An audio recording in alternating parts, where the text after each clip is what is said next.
Welcome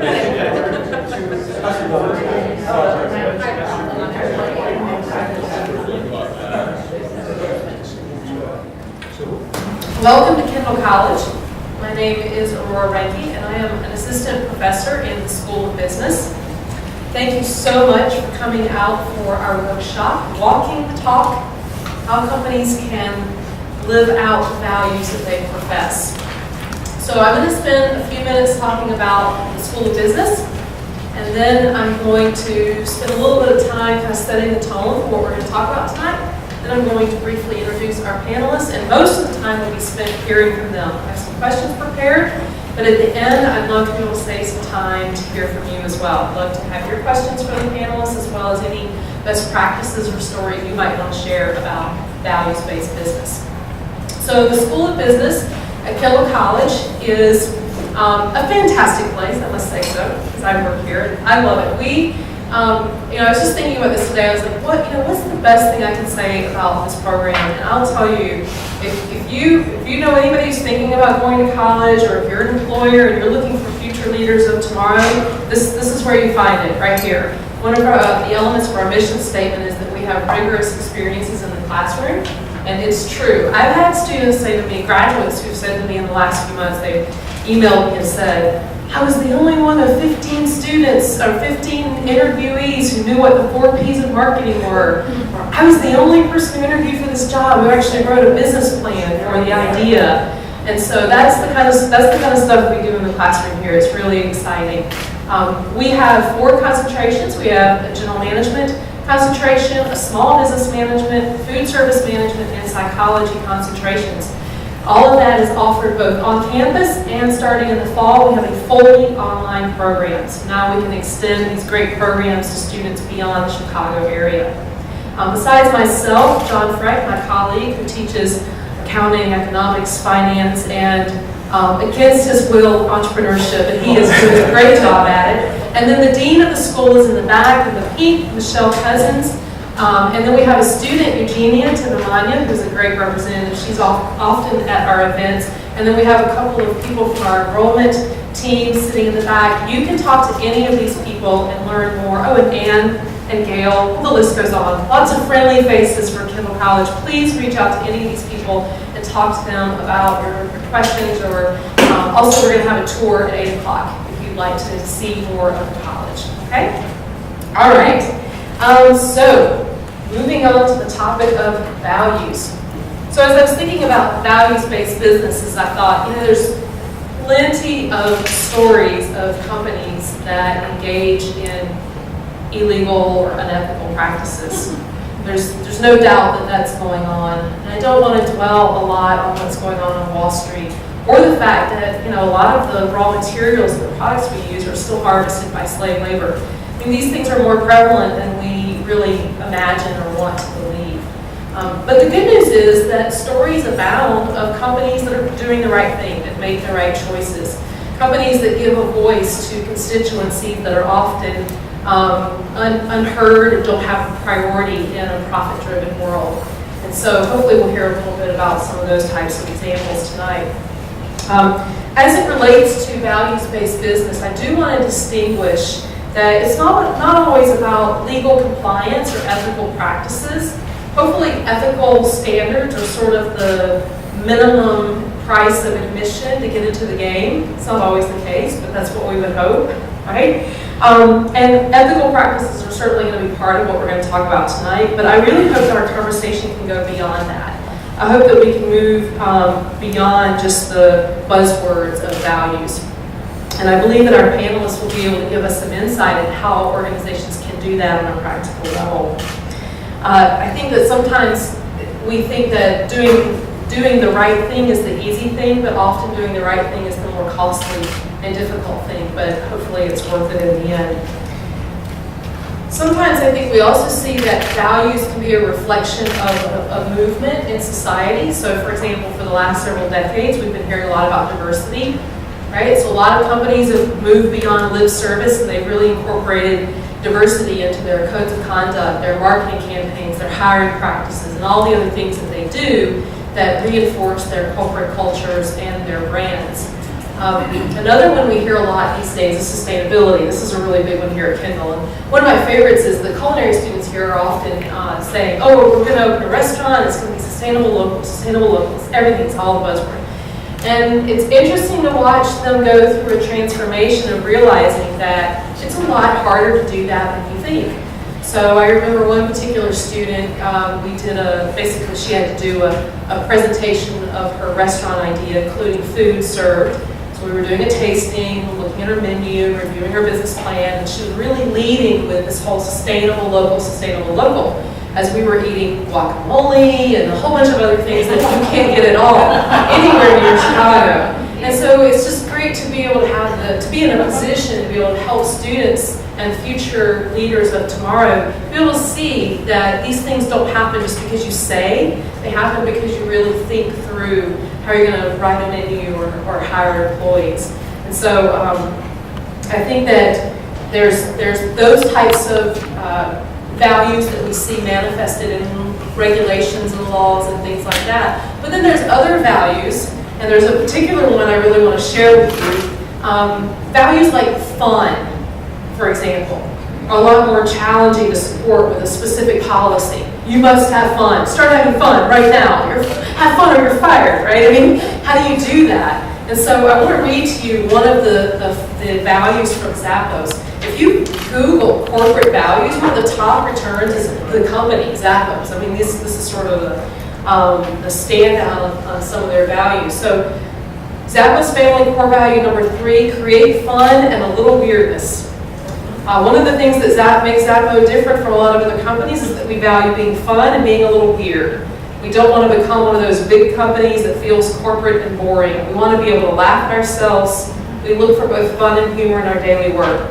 This means that many things we do might be a little unconventional, or else it wouldn't be a little weird. And they go on. They actually go into quite a bit of detail on what it means to be weird. So, I want us to explore and think about, how do you move beyond buzzwords?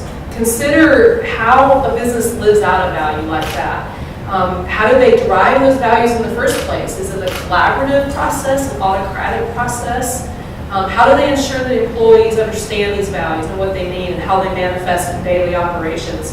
And how are they measured? I mean, does Zappos have a chief weirdness officer? Do they have annual reviews where you have to tell your boss just how often you were weird in the last year? So how are these things manifested in a business? Anything from integrity to fun. So a couple of days ago, I heard a story that was inspiring as I thought about, the timing was great. I overheard a story of a gentleman who travels 100% of the time for his job. And a couple of years ago, he was diagnosed with a chronic disease that made it so that he couldn't travel anymore. And his boss told him after his disability ran out, his boss said, "Don't worry, your job is here, take care of yourself." And for 2 years, this man has had a full-time job and doing what little bit his boss can send his way. Now, not a lot of companies would find that economically feasible. Is that something that any business can do? But what I thought was interesting is I want to tie that to Boeing. Boeing's another business that a lot of us have heard of. Boeing has a value called good corporate citizenship. And it includes the statement, "We will promote the health and well-being of Boeing people and their families." So how does that play out? Does everybody get to keep their job for a lifetime? Right? So these are the things we have to grapple with. We have to think through these kinds of questions and these kinds of dilemmas and scenarios when we're thinking about how to run a values-driven business. We'll also hear a little bit about how we're starting to see corporate structures like the L3C and the B Corp that are specifically focused on how do we enable companies through legal structures to be values-based businesses. And one other thing that I want to mention before we dive into the questions is, I was thinking about a couple of examples of values-based businesses, and I think there's a lot of really great examples. But I was thinking about the fact that some they build their business model around a value, like Tom's Shoes. You may have heard of Tom's Shoes? They're kind of he's Blake Mikowski, the founder. He's kind of the poster boy of social enterprise, right? He built his business model around a social purpose. And Starbucks, anybody heard of this company? Starbucks, right? Okay, so Starbucks wasn't necessarily built around the purpose of a particular social purpose, but there's a lot of social good baked into what they do. Now, what is also interesting is that there are very polarized reactions to those companies. Anybody heard of Chick-fil-A in the news lately? So you will also find that adhering to a set of values and choosing a set of values is not necessarily the most popular thing. You may not choose the values that everyone is going to agree with. And so it sounds like the best thing to do, and we believe that it's the best thing to do, but it's certainly not always the easiest thing to do. So I'm hoping their panelists can give us some really good insight on some things that they've experienced or some ideas they have for doing this. You guys ready? All right, got some questions? All right. Now see, what I would tell my students is do what I say, not what I do. Because I would tell them, don't have note cards, don't have paper, don't be fumbling with things. Okay, I want to start out by, first of all, sorry, I should introduce you guys. I'm going to read a brief introduction of the panelists, and then I'm going to let you learn more about them through the stories that they tell and what they've done in their businesses. So first we have Nancy Goldstein. Thank you, Nancy, for being here. Nancy is the founder and chief strategist of Compass X Strategy. She has experience as a brand strategy consultant and a leader in brand management. She's developed a 20-year track record of successfully growing businesses of all shapes and sizes, with specialties including marketing strategy development, value propositions and positioning, brand communications, new product launches, and business model development. Next to her is Mark Lane. Mark Lane, you may have read Mark's column from time to time in Crane's Business in Chicago, but Mark has more to his name than that. He is a nationally recognized business and tax attorney, a master registered financial planner, a registered financial counselor, and a certified investment specialist. He is the author of 34 books, or is it now 35? 34 books on corporate organization, management, taxation, investment, personal finance, and social enterprise. Mark is a fantastically generous person. He is always generous with his time. I don't know if he's generous with his money, but I assume he is.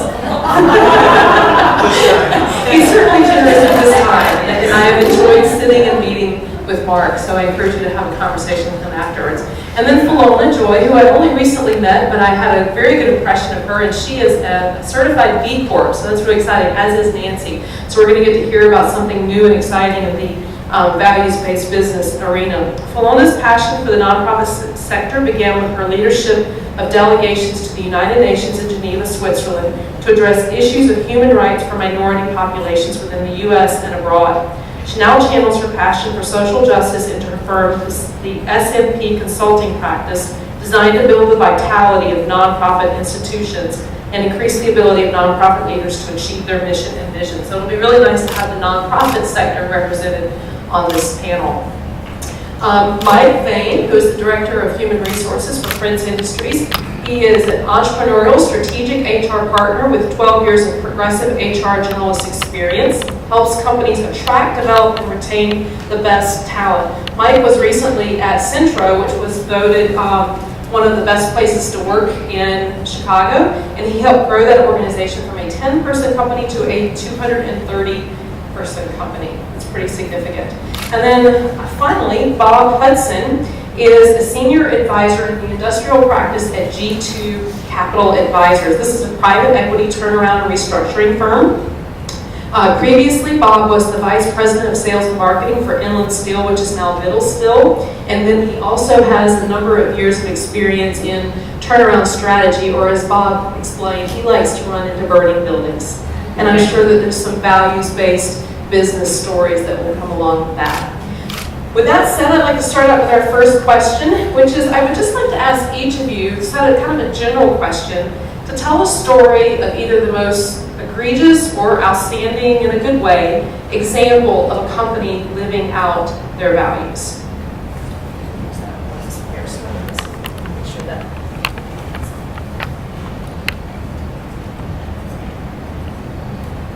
So I wanted to talk and do the example of Method Home Products, which is one of my favorite companies. They're a fellow B Corp.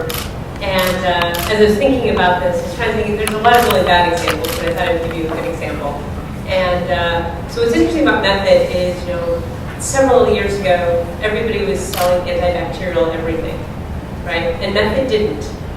And they were getting a lot of pressure. Their consumers wanted it, their customers wanted it, and they wouldn't do it. And they were very clear on what they said was, we have not figured out a way to do antibacterial only with the ingredients that we consider okay.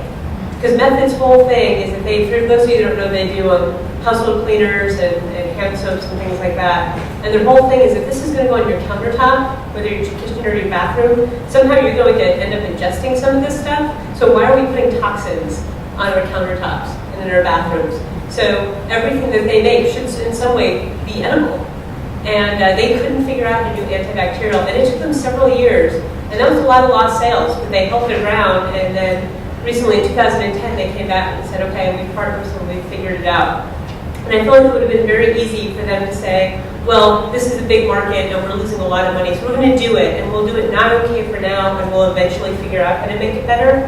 But they didn't, because they've been so clear about what they will and will not do that, frankly, even if they wanted to, they couldn't have, because there would have been, they're so transparent, which is one of the things I love about the B Corp, is that it's all about transparency. So even if they wanted to, by the fact that they were accountable and that they were transparent, they were, not only did they choose to hold their ground, but they sort of were forced to hold their ground and do it right. And I have immense respect for that, because I think it would have been very easy to take the cash now and say, well, we'll figure it out later.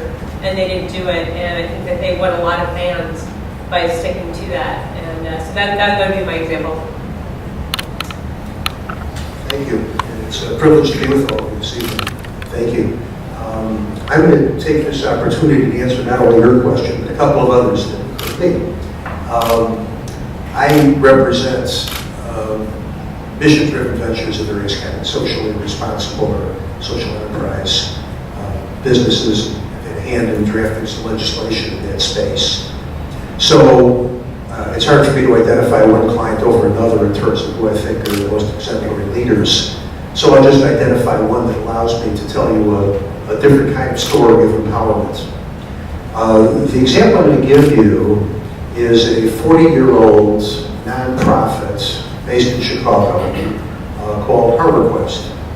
And HarborQuest is in the workforce development space. Although it's a nonprofit, it has always embraced sound business principles in pursuing its mission. And in fact, what it does is it creates businesses for the very purpose of employing people outside the economic mainstream. And over its 40-year history, it's had 6 different businesses. Those of you who are business students, let me throw a question at you. Do you think it's the business that is highly successful or the business that is highly unsuccessful that tends to need more capital? Which? Unsuccessful, right? No. The unsuccessful business fails. The successful business continues to need capital as it scales, as it grows, as it pursues its various entrepreneurial opportunities. So it was with HarborQuest. Virtually all of its businesses have been highly successful, but as a nonprofit, it in each case became capital constrained. Why? Because nonprofits don't have equity. There's no ownership. So what we did with HarborQuest, and why this becomes a story of success, leadership by example, and empowerment, is we turned HarborQuest into a hybrid venture that has both nonprofit and for-profit elements. And we did that by establishing a for-profit subsidiary. It happens to be an L3C, a low-profit limited liability company that we may be talking about at some point this evening. But without regard to what the form is and the decisions behind that form, what happened was HarborQuest now owns an entity which has equity. And that allowed the entity to shore up its capital structure, leverage that equity to attract all kinds of investors, and never be capital constrained again. So it has now the ability to establish any number of businesses without fear that it's going to run out of capital or fail to serve its populations as effectively as it might. So that's an example among many I might point to. Good evening. Thank you for being here, and it's a real pleasure for me to share a few stories and some insights, particularly from the nonprofit sector, as well as with the for-profit that serves the nonprofit sector.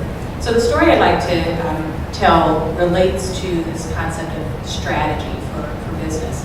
And so I remember sitting in a Kellogg Business School class, and they said, you're not being strategic unless you're focused on a particular equation. So I was curious as to what this equation would be. And they said price minus cost times quantity.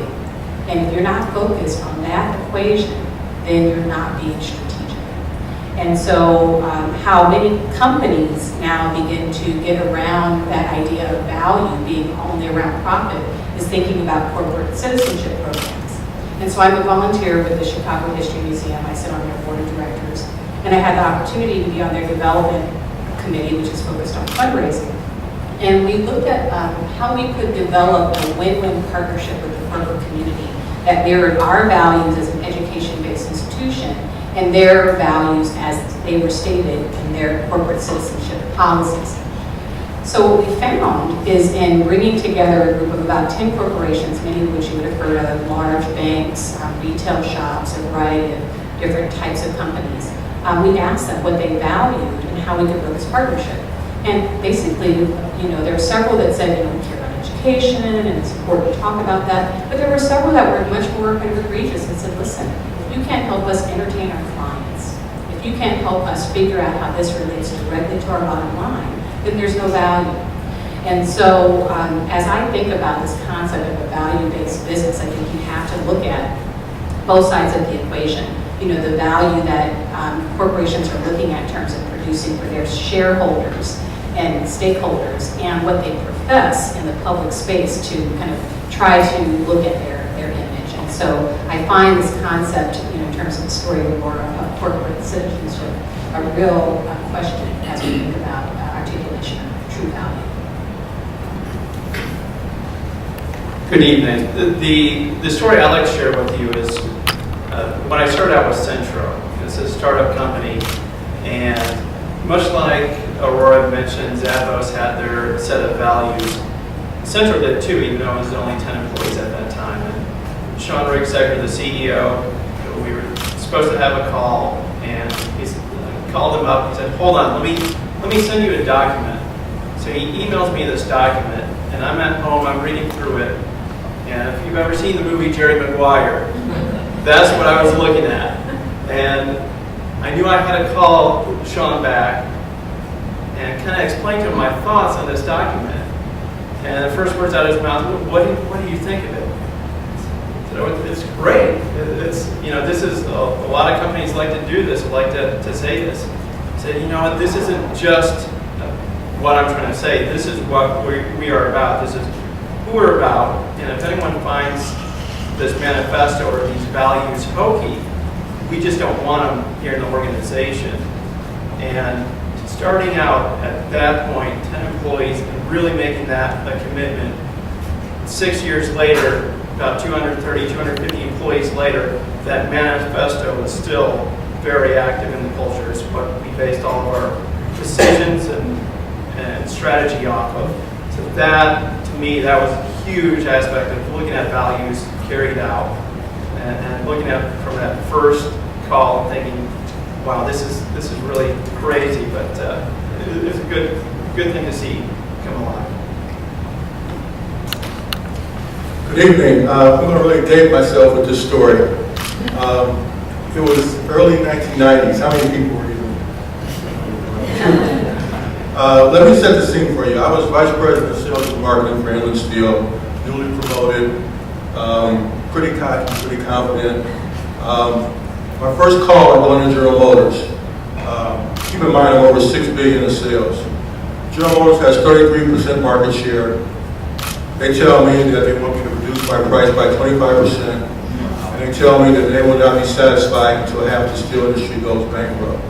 And we were on the list of people probably wouldn't make it. So I leave that meeting, and I go back and talk to the rest of the officer group, and I basically tell them that we got to make a venture company decision. I said, from my perspective, this is a negotiation tactic from General Motors. They have fundamentally new values with their new leadership team. And I said, we have to move heaven and earth to try to find a way to save our franchise. And after a lot of kicking and screaming, we decided to bet our company on Toyota and Honda. Now, that looks like a simple decision today because of the market share they were taking. But that was a Herculean value call because we had to go to Japan. We had to learn another culture. We had to learn the values that Toyota and Honda were teaching us in terms of database, quality orientation, teamwork. But I will tell you, with the help of the other officers in our leadership team, we made a 20-year decision working with them versus looking at the short term of working at General Motors. We were able to take General Motors down from being 20% of our business to 5% of our business. And unlike many of our competitors that went bankrupt, that was really a value call. At the time, I didn't really realize it. You know, hindsight's always 20/20. But sometimes you have to make those calls, and that was a key one for us at that time. Great examples. Those were really actually inspiring, and even the other end of the spectrum still ends up being inspiring. It's interesting to hear stories like, you know, where GM was 20 years ago and think, you know, has anything changed? Right? What's changed over 20 years? So another question I have is, Nancy, I'm going to turn this one to you, is why do you think that a leader would put forth a standard or a value that they don't necessarily have the mechanisms to support or promote? That's a good question, and it's funny because on the one hand, it's a really frustrating question, right? You know, is that you get what you measure, and especially in the world of business. And my company is a for-profit business, and I did that intentionally. You know, I thought about maybe I should start a nonprofit. You know, maybe I should run for office, and I made a very specific decision to start a for-profit company because, in my opinion, business is the most powerful force on the planet, and so let's use that as a force for good. So in the world of business, it turns out it's not just with things like sustainability that there are no metrics. Companies just run around with no metrics in general. It's very frustrating. I'm a marketer. I'm very data-driven. And in fact, I had a client once, and we were talking about, you know, what do we want to accomplish and what are our goals? And he said, we want to increase member happiness. I was like, that's awesome. I love member happiness. That's so much better than customer satisfaction. But I was like, okay, so but what does that look like? You know, what does a happier member look like? And we spent a lot of time trying to figure that out. And it's sort of, what does it look like? How do you know if you got it? And then how do you measure it? And so it's a lot of work because it sounds cool, right? We want to increase member happiness. Like, who doesn't want that? But I think the reason it happens is I don't think it's intentional, and I think especially in the area of sustainability, I think with very few exceptions, there are probably a couple of exceptions, but for the most part, I think companies are doing it unintentionally. You know, I don't think they're trying to pull the wool over our eyes and pretend that they're more sustainable than they are. I think they just don't know, right? You get caught up in let's increase member happiness. And so you have all these ideals, and I think that the reason that it doesn't flow through the organization with real standards and real metrics is a breakdown of communication, commitment from the leadership, and a real way to get buy-in from all of the employees, right? It's one thing for me to have all these ideas in my head, but unless I communicate them and I get the buy-in and we talk about with the entire team, what does that look like? You know, so in finance, guys, what is you know, employee happiness look like? You know, what does, for marketing and consumers, what does employee happiness look like? And unless you can define what it looks like, I don't know how you know if you're doing a good job. You know, and so, you know, you're talking about Zappos, and, you know, I'm not talking about, you know, an increase of 2.3%, you know, it's just kind of silly, you know. But there are always leading indicators, you know, and so how do you define for yourself what that looks like? And I said it can be quantitative, it can be qualitative, but somehow you have to decide what it looks like. So I think that's really important. That's one of the things that I like about the B Corp ideal is that there's very clear standards and very clear metrics. And not only are there clear standards and clear metrics, but if you go onto the B Corporation website, you can see exactly how I did. You know, there's no hiding. You know, so if I do very well in community and environment, but I do terrible and I'm treating my employees really badly and I'm not paying them and they work in terrible conditions, and I get graded poorly on that, you know that. There is no hiding. Which is one of the things I really like, because of all the things about the B Corp thing that I really like, transparency is the biggest one, because transparency, you know, daylight is the best disinfectant, right? So if I've got to be very transparent, I am by definition accountable to it. And so I think it's all unintentional. I think it's just not knowing what those metrics are. And sometimes I think people get very excited about it, but unless you decide what it looks like, what does it look like? What does it feel like? What does it smell like? It's really hard to know if you're doing a good job. And how do you know if you're succeeding? So I think metrics, regardless of what they are important. And I said they can be qualitative, they can be silly for all I care. How many, measure the number of high fives per day. But measure something. So that's sort of how I think about it. Okay. If you pass that to Bologna. So the question I'm going to ask Bologna, and then I want to also ask Bob this question from a slightly different angle. So if the CEO, or in the case of a nonprofit, it could be executive director or whatever the title is ultimately the steward of the corporate values, how can he or she best motivate and involve others to execute according to those values on a daily basis? That's a great question. And I think the CEO has to be a model in every sense of the word, everything that they do, of the values that they profess. And the first thing, as Nancy mentioned, is that you have to have an objective set of values, right? So the CEO, that person should be able to measure against a set of values that's objective, that are posted, that people understand. And then they should model behavior that helps to reinforce that those values are important. So for example, if you're a CEO of a company, for instance, a marketing company, and you find that in the boardroom, your marketing cohorts, your creative team is talking badly about the clients. And you'd be amazed at how many boardrooms, how consultants will talk bad about the clients. Oh, they don't know what they're talking about, and et cetera. Usually those people in that boardroom go on, leave that firm, and become your clients. And so you have to look at the CEO being able to say, wait a second, we're not going to talk like that about our clients and setting a standard. I do a lot of fundraising related work with non-for-profit organizations and board leaders. And one of the things that I look at is when I'm talking to organizations, people may say, oh, that person's loaded, to say they have a lot of money. But that's not okay to use that kind of language or say those kinds of words, because it doesn't mirror what we're really about, which is helping mission-based organizations do better work in their communities and be able to achieve transformation. So it's as simple as objective, but also kind of lexicon and the signals that you have, and also how you make tough decisions. Most of the times when you're looking at values that relate to a broader good, it's related to making tough decisions. And if you, as a CEO, are able to show an example of how you made a tough decision, why, how that related to those objective values, then it helps others have a way of processing that information so that they have a lens through which they can make those similar types of decisions. That's great, thank you. You pass that on to Bob. So Bob, as a man who's willing to run into a burning building, I would say that probably that's when a company is most likely to sacrifice or compromise on their values. When times are good, it's easy to be a philanthropist, right? But when times are bad and the building is burning, values might be one of the first things that go. So could you speak to how you've encountered that, or what advice you might have for someone who's in that situation? Well, first of all, that basic proposition is wrong. Values endure throughout good times and bad times. In my view, the only sustainable source of competitive advantage a company has for the long term are their values. And I think that's a paradigm that more and more leaders need to have.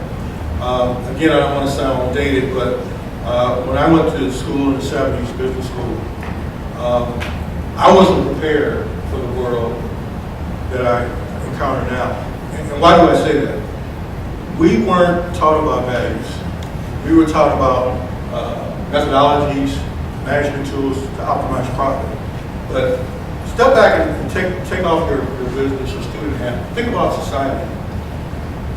No other institution now really promotes the values that people will have to either agree to or disagree with for most of their life other than businesses. Think about that. Many of our other institutions have not done a job, schools, churches, government. So when you think about your role as a leader or a worker, in many cases, those are maybe the only values that you have in your life. And so that's a new mindset. I think one of the key things, and what I try to do with organizations particular CEOs that would take over companies. One of the common tendencies I see is people get too sophisticated and too complex.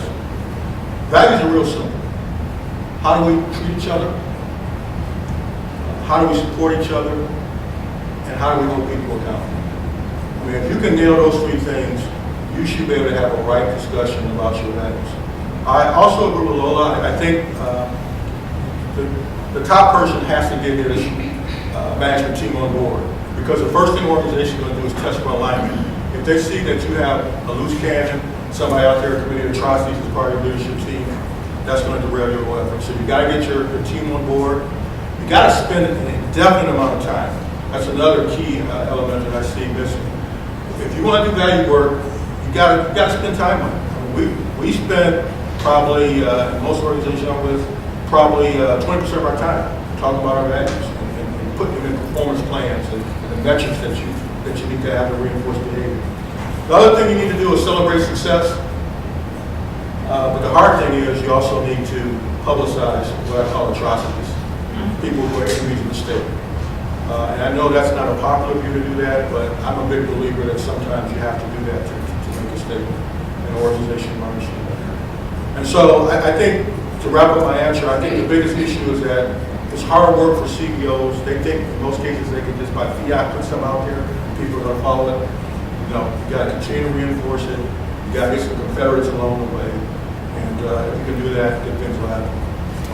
Thank you. Mike, I'd like to ask you, how can a job seeker who's standing on the outside of a firm test that a firm is actually adhering to its values, or test what the values are aside from what the website might say?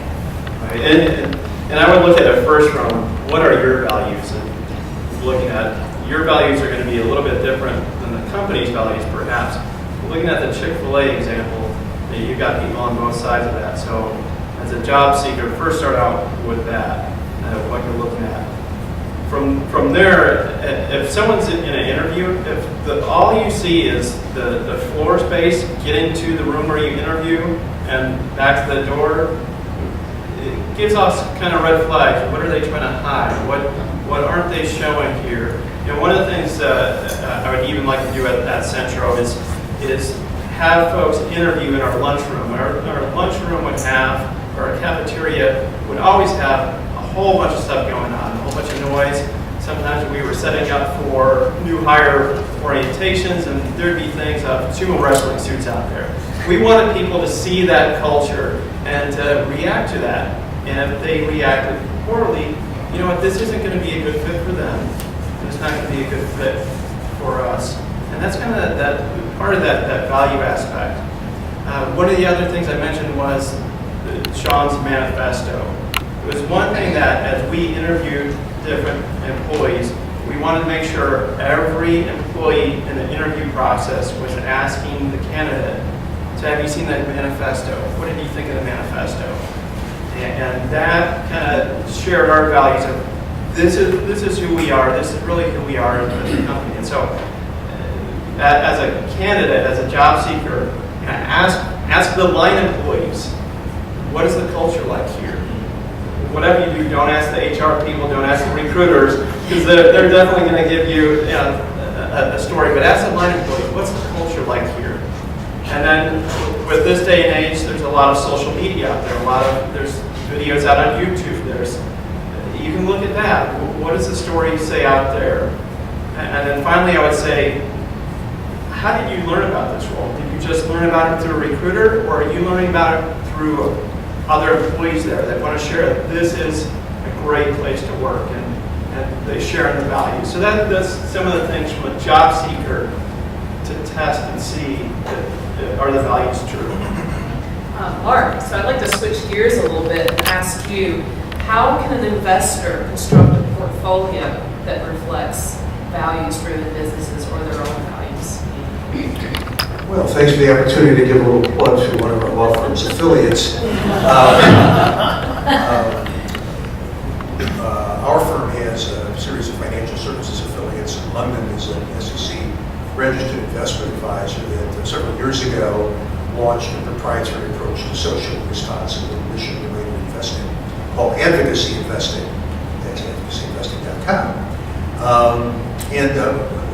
This takes me in a little bit of a journey to describe socially responsible investing in the first place. As many of you know, socially responsible investing historically has relied heavily on negative screening. That is, don't invest in sin stocks, tobacco, alcohol, munitions, and the like. The empirical evidence is clear that that strategy underperforms financially because it denies you investment opportunities in industries and sectors that may be acceptable to you morally, and which at the same time might be most opportune, and indeed recession resistant, which is relevant today. It also denies you a seat at the table where decisions are made if you're not an investor in a company. And plus, one might argue the karma isn't so great either if it's predicated on a negative decision. So the approach that I recommend, whether it be through our approach or others, is a positive screening approach where one invests in a broadly diversified portfolio that meets one's financial planning objectives, but where each security in the proposed portfolio is screened against criteria that are relevant to your own values, or in the case of an institution, its mission. And we broke it down in buckets that include such screens as those which relate to social justice, which might look at human rights, diversity, employment practices and policies, and respect for the environment. And we have hundreds of screens and subscreens. So the effect is that the portfolio drives your values, but economically what we found is it is also actually to beat the market because it becomes a risk management technique. When you invest in companies whose managers are accountable to stakeholders, the company is less likely to suffer regulatory beefs and class actions and the like. And indeed, it's a way of identifying the savviest managers within peer groups because if they kind of understand where these issues lie, they will more likely pursue opportunities and avoid effects and pitfalls. So thanks for the opportunity for the commercial. That wasn't my intention. Nancy, I would like I think you kind of touched on this earlier, but I would like for you to touch on again the possibility that values can be a differentiator in terms of marketing, or you mentioned earlier product development. Sure. This is probably the thing that I'm most passionate about. John's pretty passionate about a lot of things.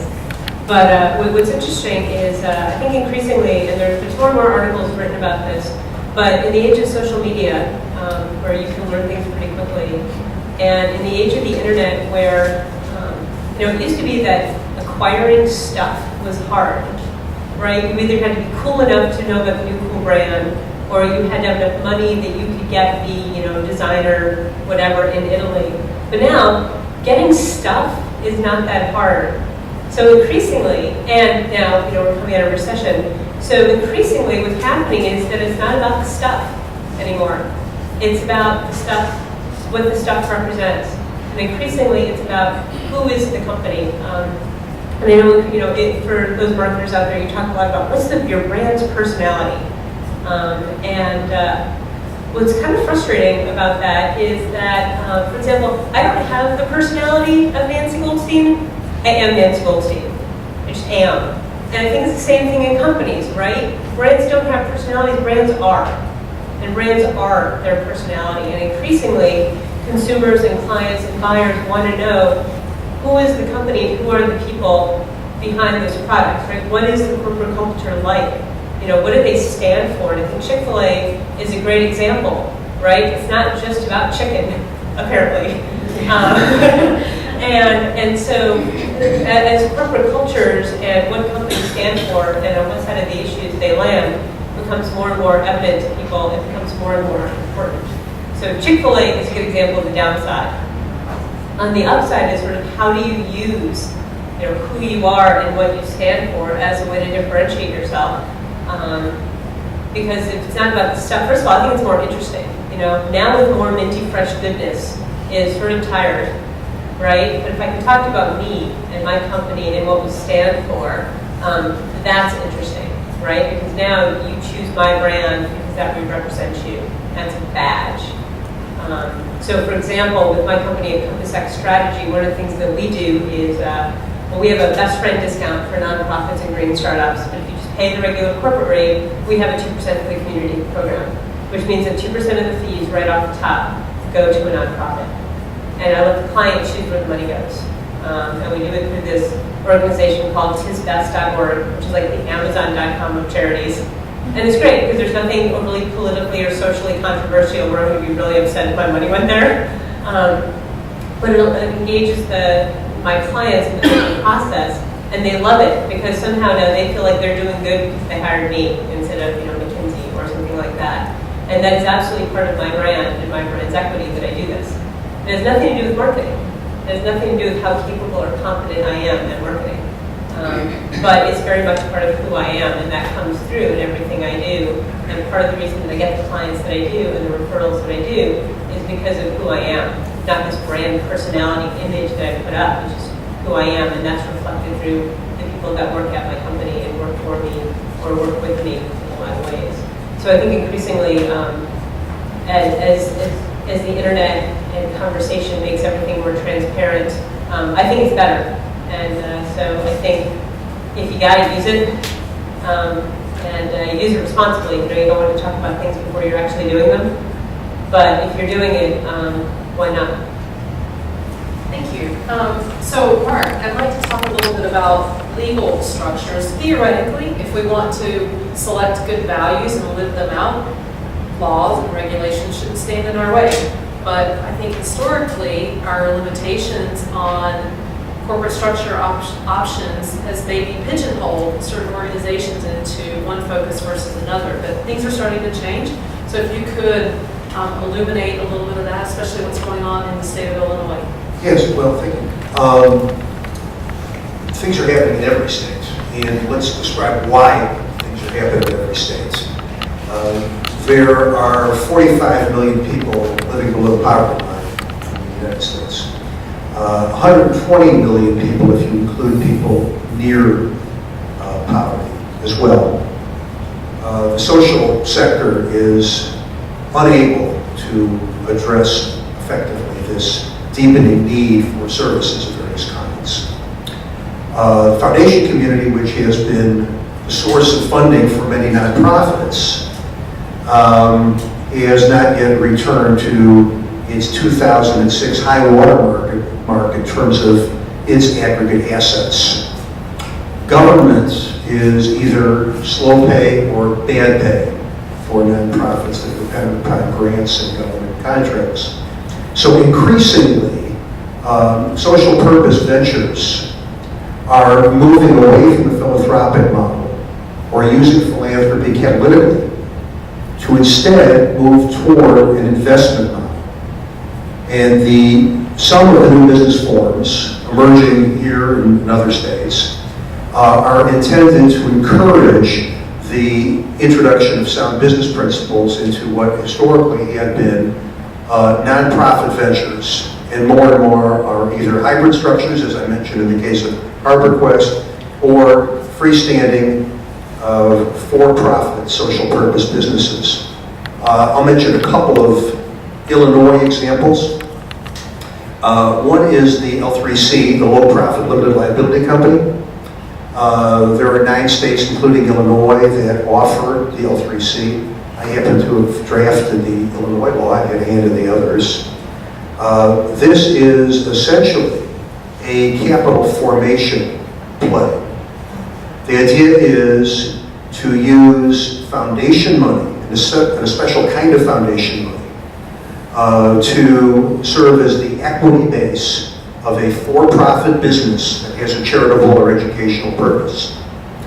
And with that equity in hand, now the venture can leverage that equity from foundations to attract private sector capital by way of loan or equity. And the foundation, being denied the right to bargain for market rate returns, is essentially subsidizing returns to private sector players who otherwise would never be interested in investing in a social purpose business on mission alone. You're giving them their economic benefit that they are seeking.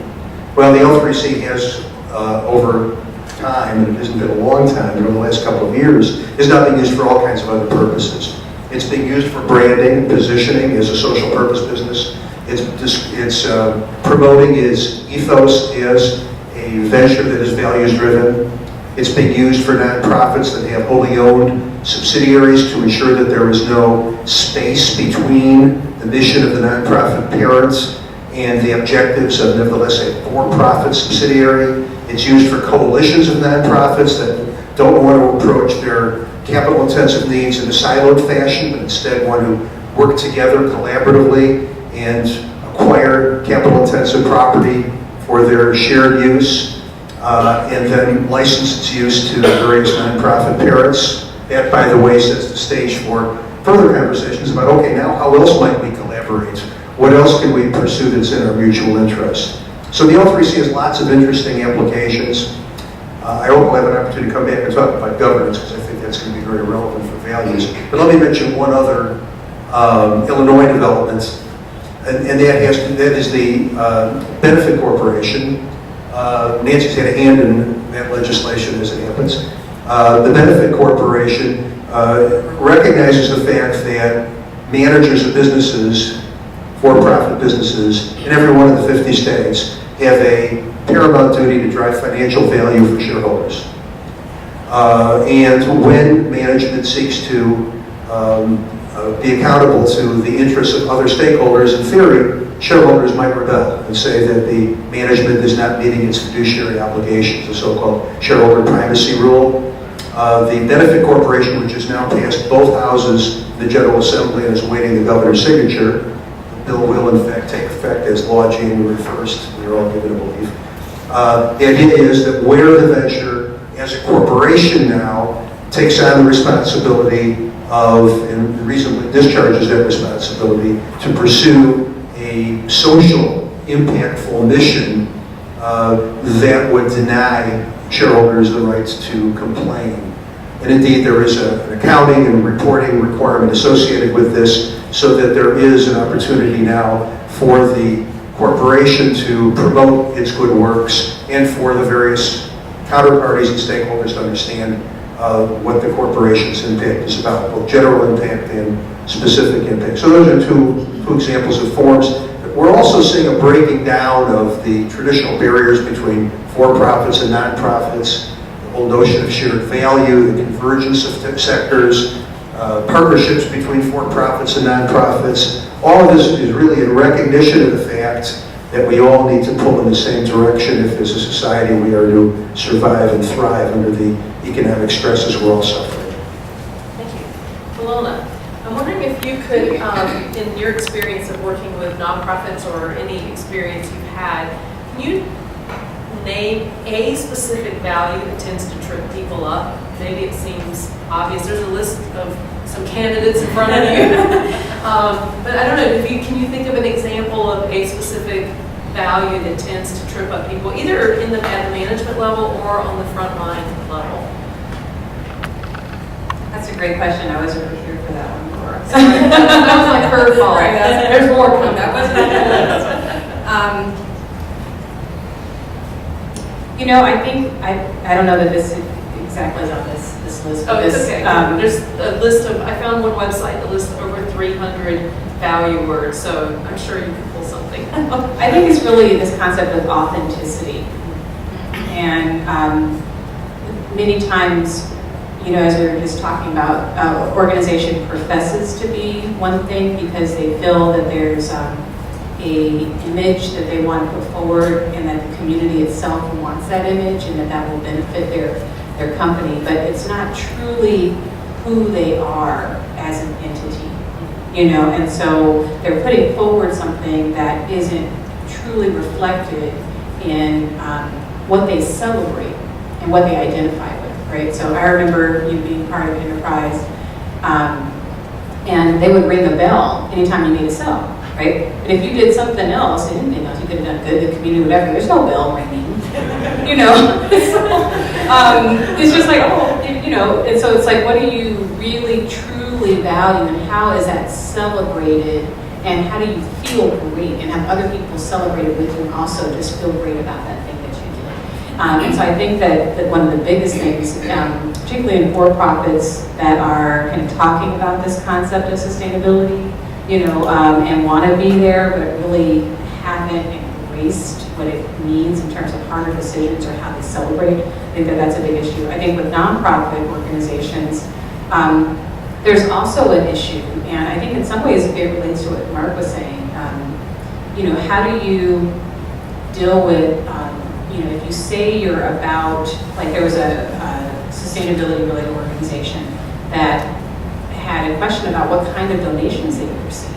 Who would they take money from? Would they take money from the sin kind of industries? Would they take money from an Exelon? That on one hand says they're about environment. I have really great friends at Exelon. But on the other hand, there's tough decisions that their company is making as an energy company that not everybody would agree with. And so how do you reconcile the knowing that you could do great things with the dollars that are given to you, but it may come from an entity that doesn't truly live all of the things that it does. So Well, I threw you a curveball and you hit a home run. That was great. Mike, when you and I spoke originally about your experience, we talked a lot about scaling a company. So at Centro, you went from 10 to 230, and I would imagine you could think of going beyond that. What are some special insights you have as to how a company can maintain the values when they scale beyond just a few dozen into a few hundred or thousand, and then multiple offices as well? Yeah, it's definitely not an easy aspect. I mean, having something of the values and the manifesto, and this is what the culture is, and trying to grow that as from 10, you hit different pain points, and you just have to. One of the things is you have to be very quick to react. If something's not working, don't take pride and ownership of I'm going to sail the ship and until it continues on under the water. And you got to be able to quickly adjust. And having, even when you're looking at values, how do you go about providing those values? One of the big things that we had was development in our cultures. In Centro, and then even at my current company, development is a huge aspect. Development of employees is a huge aspect. And we would tie a lot of those things to the mission or to the values of the company. So when I was at Centro, we actually had employee goals that would develop off of the manifesto. And the way we helped employees understand that is we would tie behaviors that associated to the different principles of the values. So that they could see, okay, if this is something that, some of these values I'm very strong at, I mean, that's why we hired them. But there's other areas that they may say, I need to develop in this area. And some of the things that we helped them understand that was the behaviors. So that we would use that to looking at as the organization grows, we need to get different things in place. We went through at Centro saying, we have to work on the benefits plan and work on getting something in place that is scalable from a dollars and cents perspective to actually developing these employees and doing what's well for them. And as you scale that, it's how wise you can start using some of that money. So as we started purchasing benefits a little bit differently, we started to use some of that for dollars to put into an employee wellness program. And so that still worked on the development of employees as well. So it's being creative, being able to say, let go of the sense of ownership, the pride of ownership that something is dying and quickly react. That's some of the biggest things to it. Very good, thank you. Bob, as a turnaround specialist or in your role at G2, I would imagine that you work with various companies, almost like a consultant. So how do you go into a company and quickly figure out what their values are and work within that framework to make suggestions for turnaround strategies or other things that you might be suggesting? Well, there are really two components. One is, first of all, the short-term financial turnaround is we got to simply stop the hemorrhaging. I use the word tourniquet. You got to have a tourniquet at first, so if there is no short run, there is no long run. So, but at the same time, you're constantly thinking about the leadership team, who are some of the key players, and can really they take that organization to the next level. And what we tend to do, and this may come as a surprise to some of you, we tend to bucket people in categories from a value standpoint. There are 4 categories. One is good performance, good values. You can guess what the future looks like for them, right? Pretty bright. The other category, this is a pretty simple one too, bad performance, bad values. Pretty good idea what happens to them, right? Gotta go. Here are the 2 tricky ones. What do you do with the person who has the values but performance isn't there? Do they have to go, or do they get a second chance, or maybe even a third chance? We're in a camp that they get a second or third chance. But here's the fatal flaw that we see in most organizations. What do you do with the person who has good results short term but doesn't have the values? The answer is unequivocally, they have to go, because that's the most dangerous person in the organization. Because that's the person that tends to be the prima donna, and if you don't nip that cancer, it can take the whole organization down. And so it's very important that we kind of understand that. But our overarching thing when we do turnarounds is keep it simple. And things like speed, simplicity, confidence.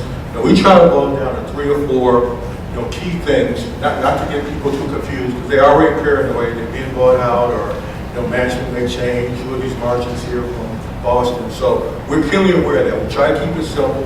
We try to use the management team currently if they have the capability and the values. And the other thing that we really try to do is we try to introduce fun. And that's where I think employees really can kind of expand their values. They can take the fun activity and run with it, make it more granular, whether or not it's parties or employee involvement activities or activities that involve suppliers or customers. I mean, the sky is the limit there. So that's really important. So those are some of the techniques that we use. But at the end of the day, the organization has to thrive and prosper within those values, and mostly that's counseling with the CEO. That's fantastic insight. Thank you. So I'd like to be able to entertain some questions from the audience. If anybody has a question for a particular panelist or a general question that we could open up to any of the panelists. I'd like to start out. This question is for Bob. And the last point you made about the company or individual employee having bad values with good results, and that person, you stated, clearly has to go. That's ideal. But how realistic is that in 9 out of 10 companies? And this is something I'd like to get everyone to No, it's not very realistic. Well, realistic is not the right word. Most companies fail that critical test, in my view. That's the Rubicon test. So let me give you a classic example. When I was at Inland Steel, one of the most competent guys in that organization, I promoted against, the will of a lot of people, because I just said, this guy's performance is so outstanding that we need him to be the head of this business unit. Well, within 30 days, he had offended Hispanic women, African American women, any type of minority entity he had offended. And not only had he offended him, he had done some things that really jeopardized the business. Well, at that point, it was incumbent upon me to do what I had to do, the necessary move. But I was in that earlier camp saying, you know what, his performance will overshadow things I can work with on these value issues. Well, what I learned was one of the key issues, that this is something that you try to screen for, you try to look for. You try to look for employees who have the capacity and ability to try to learn over time. And that was my critical learning experience, is that's a fatal flaw. If you don't, it's kind of a competency you look for. It's that learning ability. Because if the person doesn't have that learning ability, down the road they're going to be a problem. So yeah, you're right. A lot of organizations don't go down that road, but it is a key decision that I think has to be whatever. Would anyone else like to weigh in on that? Your personal experience or? I think from, maybe from a smaller organization, it's a little bit easier to do so. It's something that, especially when I was at Centro, and that if someone didn't go with that manifesto, if they didn't support that, especially if they were senior leadership, there wasn't time to wait. It wasn't 6 months, it wasn't 3 months, it wasn't 2 months to wait and see, are they going to change? It was, this person has got to go now. They're not supporting this, and it affects all these people down the line. It has a huge ripple effect throughout the organization. And kind of like Bob was saying, does this person have the capability to develop? That's something that in the current organizations we hire in new employees, we see, do they fit that culture? Are they willing to develop, or are they stuck on their own ideas and not going to change? And if that's the case, we do move them out. Now, if someone's been with an organization 20, 30 years, that part I can't speak to it. But the smaller organizations, more nimble, definitely move like that. Actually, I want to talk that I missed is, when I started business, you had kind of these brilliant people 30 years ago, you didn't need teamwork. Business problems and solutions are so complex now in most organizations, you have to have a team to get those things done. And so if you have somebody, for example, that's not good at teamwork, they're a problem. I don't care how smart they are. Now, research people will always say they're an exception, PhDs that work on other projects and research. But even them, most of them now have to work in teams. So that was the last bastion that I saw of really that behavior was really not in these R&D areas. And even that's changing now. Bob, we're going to take a clip of that comment that you just made and play it on every monitor around Kendall. The students are complaining all the time about, I don't want to work in a team, I don't want to work in a team. So we're going to have that echoing through the halls. I think the other complexity that comes into play is whether or not the CEO is aware of the performance of the character issues of other team members, especially that might be leading divisions. And so sometimes you have people who are high performers and are highly skilled at networking and managing up, and they can kind of put on a front. And people at the top of the organization don't truly realize that they're undermining the entire culture. And so I think looking at evaluation mechanisms and having an opportunity to have a bottom-up and top-down approach to evaluating leadership is pretty key in terms of understanding whether or not people not only are performing, but are adhering to the culture that you want in the organization long-term. Mark and Nancy, do you want to add anything? I'd add a little something. Your governance comment. Oh, I could possibly do that. Let's take this down to startup. And rather than talking about employees, let's talk about founders. And let's talk about divergent objectives in pursuing the organization and management of a new business. Because when we say if an employee has bad values, what does that actually mean when we're bringing 2 or 3 or 5 people together to launch a venture? Which of these people have bad values? Which of these people have good values? It's in the eye of the beholder, I think.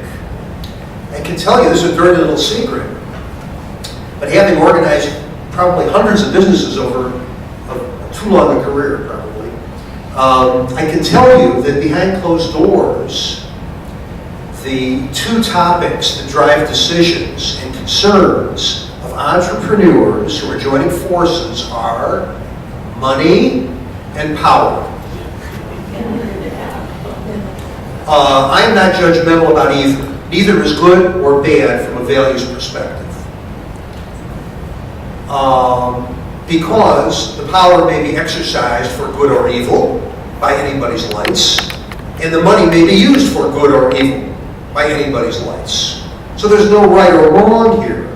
But there is the opportunity for tension and conflict. Let me bring this back to the social enterprise. And let me bring it back specifically to the low-profit limited liability company. If you look at investors as lying across a continuum with respect to their investment objectives, you're going to have investors that are seeking primarily or exclusively social returns, that is, seeking to drive positive social change or seeking to address the most serious of social problems we face. At the other end of the continuum are those who are seeking market rate returns, not giving a darn about mission. What the social enterprise, if constructed appropriately, achieves is it harmonizes those disparate objectives and, in an appropriate legal structure, ensures that everybody is pulling in the same direction, yet everybody gets the benefit of his bargain, even though those bargains are different. Some of those bargains, in fact, are the function not only of investment objectives, but fiduciary standards. So when you look at the L3C, which is typically a layered or tranche capital structure, where you have foundations coming in doing the heavy lifting, so as to entice private sector investors to come in concurrently or subsequently, where the next layer may be looking for a mixed return, social and financial, and as you go up the ladder, you're looking less and less for social returns and now making this venture appealing all the way up to and including for institutional investors who want to make money. Nothing wrong there, no shame. We need those guys to invest in these social problems and in these solutions. So the form itself, since by law it must be pursuing a charitable or educational purpose, there are certain constraints on the way in which the venture must be operated. Everybody understands going into that room that we are doing so for a shared purpose.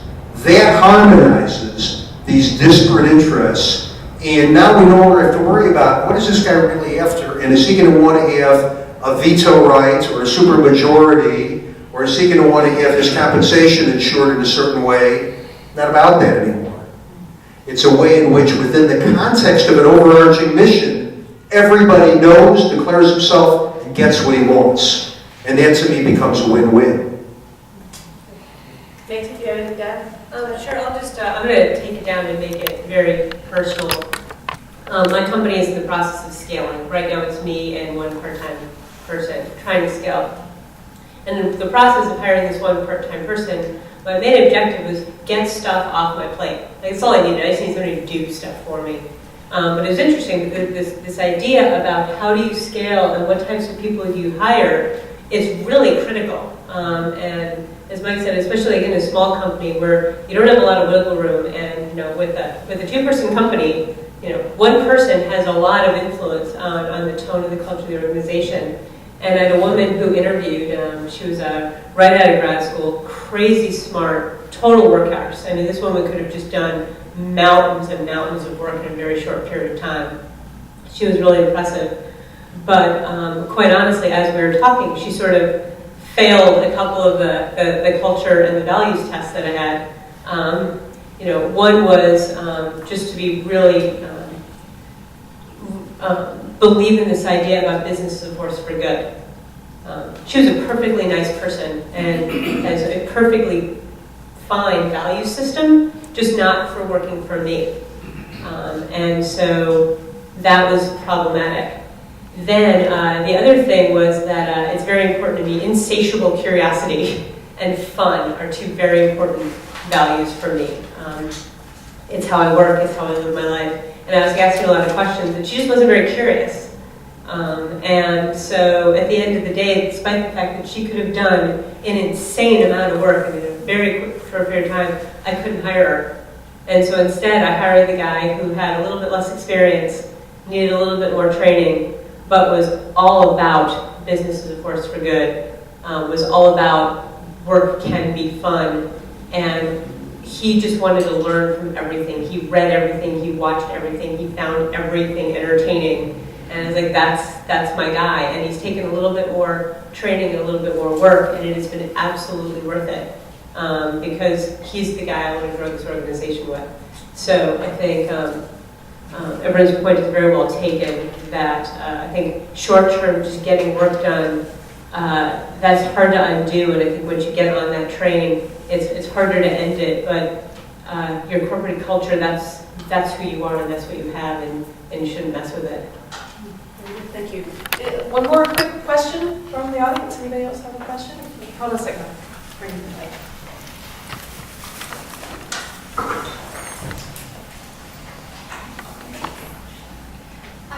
I'd like to direct my question to Alona. I wanted to focus in on your international experience, especially your time in Switzerland. And I'm curious how this topic of values in business translates into other cultures. That's a great question. I don't know that I'm qualified to answer that. I can just, tell you some of the things that I learned there and how that influenced my own business interests. But this concept of human rights and that that there are fundamentally kind of inalienable rights that people have, and this idea that right now we're hearing in the Supreme Court that corporations are treated as people. Right? And I remember watching some documentary, and it was very conspiracy theory, but they kind of made this concept of a corporation as a psychopath. That if you looked at measuring the way that corporations made decisions, that they would be like a psychopath. And so, and it was really interesting. They made a compelling case. Yes, documentary. Right. And so, I don't know that I would go that far, but I do think that as you look at the international community and the fact that the world is becoming so much smaller, that we have to look at as individuals as well as the entities that reflect who we are as individuals, which are our businesses, that we are looking at this concept that we're all connected. And it values, there are values. Every business is a value-based business. It's really just based on what do they value.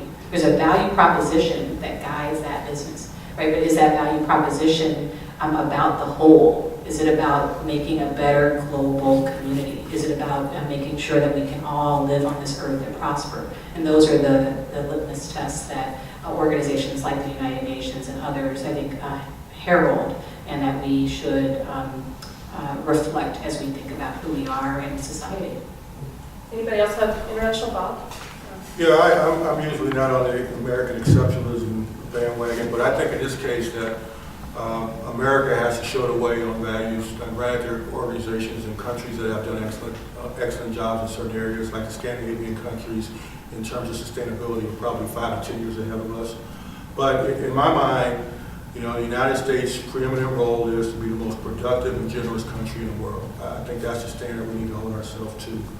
And to quote this guy, Alfred North Whitehead, he says, "A great society is one in which people of business think greatly of their function." I think that's the mindset and threshold we need to hold ourselves to. And I think other cultures still follow our lead in that regard. They all have their own individual strengths. I could point to the Japanese as well. I think they really have done a great job in terms of teamwork and data management and stuff like that. But I think it's still evolving, and quite frankly, that probably is going to be our competitive advantage versus China over the long term. As much as you hear about China, they have 1 billion people. They have to figure out hardly any of these issues, and so we're probably 10 to 15 years ahead of them in that regard.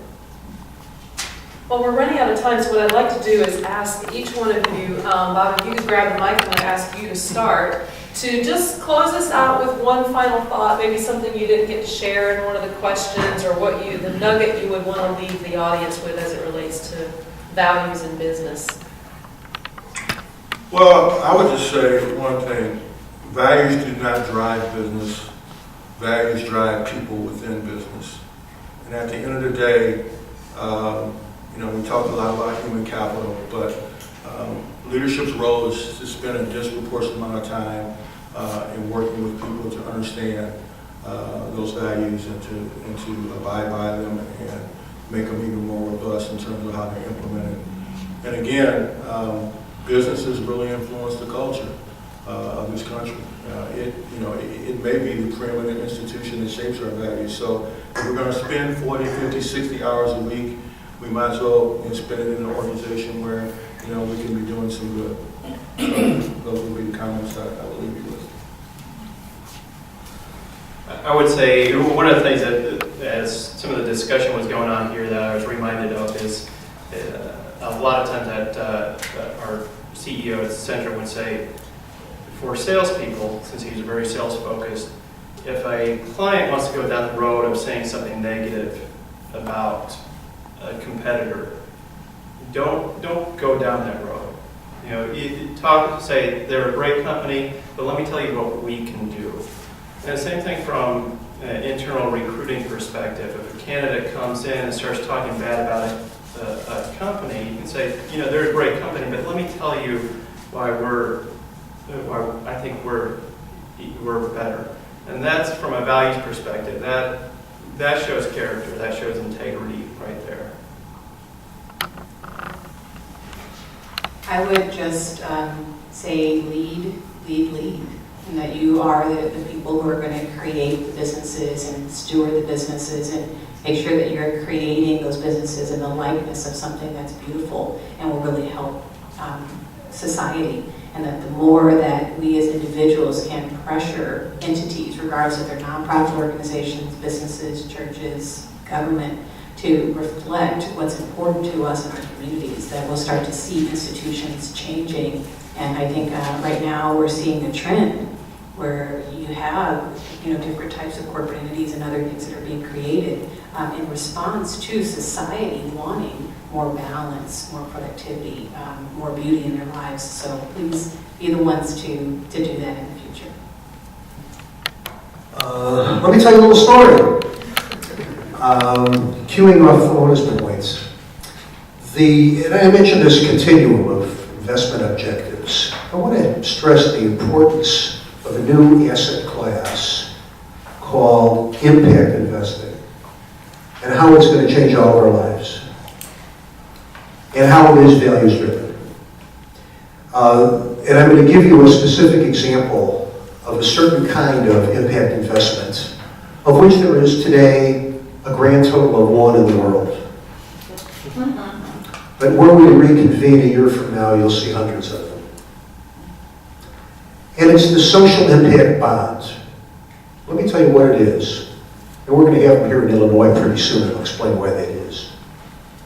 The one example of the social impact bond happens to be in the city of Peterborough in the United Kingdom, about 45 miles north of London. And in Peterborough, there is a prison. We wouldn't call it a prison because it's for young offenders who are there for a term of less than 12 months. These are misdemeanors. Funny thing has happened in Peterborough prison. The young guys that go through the system come back into the system. 60% of them reoffend within a year upon exit. And why is that? Well, according to the Rockefeller Foundation, it's because when they leave Peterborough prison and re-enter society, they don't have any support system. They don't have a support system to find a job. They don't have a support system to be reintegrated into their families. They don't know what to expect when they leave that borrowed community. So they fall prey to their old habits and come back again. So what Rockefeller did was say to the Peterborough prison folks the following: we want to support social innovation. We know you don't have any money to do that. Just like the nonprofits in our country are desperate to have funding to pursue their programs, let alone try to pursue innovative solutions. So Rockefeller said, look, we will pay as an investment to provide the support services, the combination, the suite of services we believe necessary to ensure that the recidivism rate in Peterborough prison is going to go down materially. We will pay for it. If we're wrong, we've wasted our money. If we're right, government, share with us the cost savings that will have been realized by these kids not going back into the system. If there is a 7.5% or more reduction in the recidivism rate, we get our money back. And if it's better still, we'll share, or we will have a return on our investment based upon what percentage of those kids stay in society at large. Well, President Obama, in his ill-fated budget message last year, introduced the Pay for Success bond, which is the American iteration of the Pay for Success bond. Since that time, Minnesota and Massachusetts are experimenting with it. We now have the Department of Justice nationally having a Peterborough-like program being introduced. We have the Labor Department introducing a workforce development initiative along similar lines with intervention strategies, experimental strategies. And the governor here recently appointed me chair of a new task force on social innovation, entrepreneurship, and enterprise. And I can tell you, at the top of our to-do list is to bring impact investing and the social impact bond to the state of Illinois. So think of that. Think of the importance when you are an investor or talking to people with capital about how they can get a double or triple bottom line return on their investments to benefit themselves and all of us in society, and how that is truly a reflection of the values all of us should wish to espouse. I think the one thing that I want to leave everybody with is that marketing is not just about communications. Everything about your brand and everything about your company communicates who you are.